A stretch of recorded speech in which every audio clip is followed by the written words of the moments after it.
It was 4 years ago this evening that tornadoes ripped through the tri-state, leaving a searing scar of destruction across the area. Many of us remember that terrible evening, and today Local 12's Rich Jaffe returned to Moscow, where you can still see the storm's marks.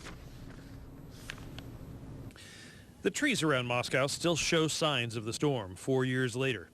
Debris remains clinging to the branches like an ugly reminder for those who have an all too intimate recollection of that night. It was like a war zone almost.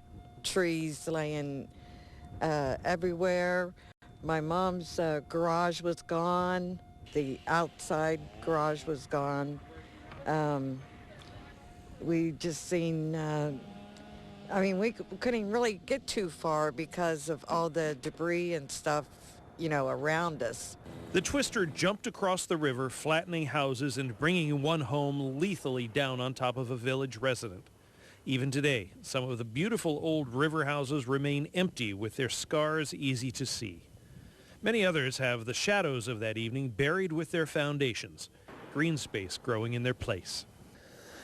My first sense of what the tornado had done to this community really came right here along 52. As my photographer, Ed Burkholder, and I were walking up here, this place quite literally looked like a bomb had gone off here.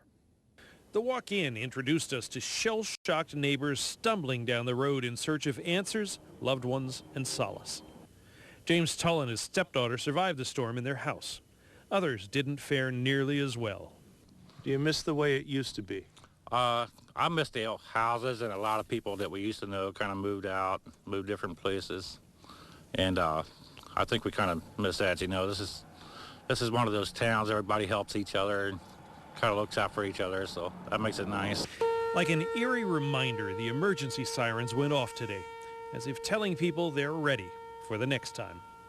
In Moscow, Rich Jaffe, Local 12 News. And across the country, March 2nd and 3rd, 139 tornadoes touched down during the outbreak.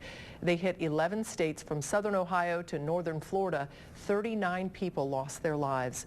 The tornado that hit Moscow and another that touched down in Holton, Indiana, were rated EF3. An EF4 twister struck the Crittenden and Piner communities of northern Kentucky. 4 people died in the northern Kentucky storm, 3 in Holton and 1 in Moscow. 1 person died in an EF2 tornado that struck a few miles northeast of West Union, Ohio.